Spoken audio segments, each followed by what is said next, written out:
For some, the apocalypse is on its way. For others, the apocalypse has come.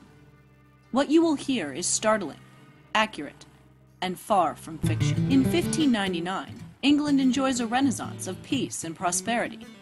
The 100 Years' War has ended, the Spanish Armada defeated, and London's population has reached an all-time high. However, sometime in autumn, something appeared in the night sky over the capital city. Something that would bring not only the dawn of a new century, but the dawn of the rising day. It entered from about the northwest direction to this area right outside of the Tower of London. There is a small tavern that was destroyed when the comet hit. The tavern has since been rebuilt by the family. Right through here, came down, that's the story says. It came right down through here, right down into the basement. You still go down there, you can see the hole it left. Traveling at the speed of shambling human footsteps, the infestation made its way through the north of London and across the bridge. Unexpected, uncaring, and unyielding. With few safe houses, the unfortunates left in the open were completely defenseless. As far as we can tell, it is a mutation of the bubonic pathogen, and what that seems to do is it reverts the brain back to its primal state of being. The human feels the pain at every stage. They can feel themselves deteriorating. It's quite horrible, actually. People falling down dead in front of you, rising up in front of you. Friends coming back to kill you. Yeah, I'm so interested by it. I had never seen anything about zombies before, so I was like, what is going on? So I had to find out. I would imagine it was horribly confusing to be performing a show and then find that there was this being trying to claw and bite its way through your skull in order to eat your brain. There have been reports of reanimated bodies where it was literally just a torso and a head, that as people walked by, the head would still try to consume those passing by.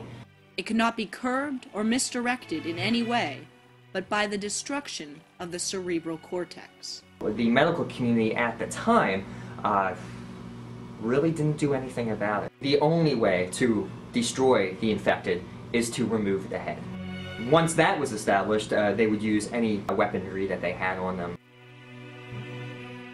So as the bodies piled up in the properties room, they merely shifted them through the central curtain in the upstage center area of the Globe Theater, and they just added on to the carnage. The bard himself survived, but not unscathed. His work was never the same Now, again. Shakespeare's writing was a little more pleasant before the 1599s, with romances and comedies. Now things started to get slightly darker after the zombie invasion, finally culminating with the actual rising of the dead at the end of Winter's Tale. At the time period, people didn't understand what the zombies or the risen dead really were. So people were really exploring, Shakespeare himself included, aspects of the other worlds, as we get with the Three Witches in Macbeth and their summonings, as we get later in Hamlet's father, the ghosts, and things of the dead rising, be they through ghosts or actual corpses rising. While Shakespeare retreated into his writing, London society struggled to restore itself. It actually spread for a number of years until, of course, the Great Fire of 1666. The only documentation, I believe, was in the form of a lost play that was written by one William Shakespeare. I have read parts of it. I have not read the whole thing. Frankly, the first act chills me to the bone. What is known for sure, London survived a dark pestilence. A seminal event full of great implications, signifying even more. That's the funny thing, it's always there, it's just waiting. But with the clutter of history, have we passed over, or worse, ignored a menace that only waits for the next chance to rise, seemingly, from the dead? This is a naked man. He was shot dead on Saturday by police because he was gnawing off another man's face. Obviously, that sounds horrific, and it is. I want to warn you that the pictures we're about to show you are very disturbing. 31-year-old Rudy Eugene was described to be in a zombie-like state when he was caught by police. When he was found, what he had done to this man's face. Victim was 65 years old, truly horrific. Apparently, all that's left is his goatee. His eyeballs were gone. His face. It is unbelievable. The gruesome face-eating attack in Miami could be part of a trend, an example of something larger and much more dangerous. Miami police say they've seen similar cases recently of people behaving strangely and showing what appears to be superhuman April strength. 17th, Miami, a few miles from the MacArthur Causeway. George Salgado is involved in an incident where he is completely naked and is allegedly trying to bite another man and tear his clothes off. Police arrive on the scene.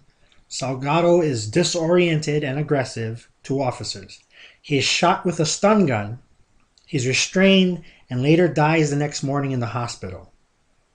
Does anybody see any similarities between this attack and the attack that just happened? Police here in Harford County say this is a crime of murder and cannibalism. Police say this man, 21-year-old Alexander Kenyu, not only killed his roommate with a knife, but he also ate the victim's heart and part of his brain. A New Jersey man named Wayne Carter allegedly cut out his own intestines in front of police and then threw pieces of his flesh and intestines at them. This happened in Hackensack, New Jersey. He's a 43-year-old man. He barricaded himself. Police got a call saying this man was threatening to harm himself. 2 cops showed up, kicked in the door. They found him in the corner. Initially, Carter just ignored the officer's words to put down the knife. He started stabbing himself in the abdomen, neck, and legs. Police pepper sprayed him, and this had no effect, according to the report by the Associated Press.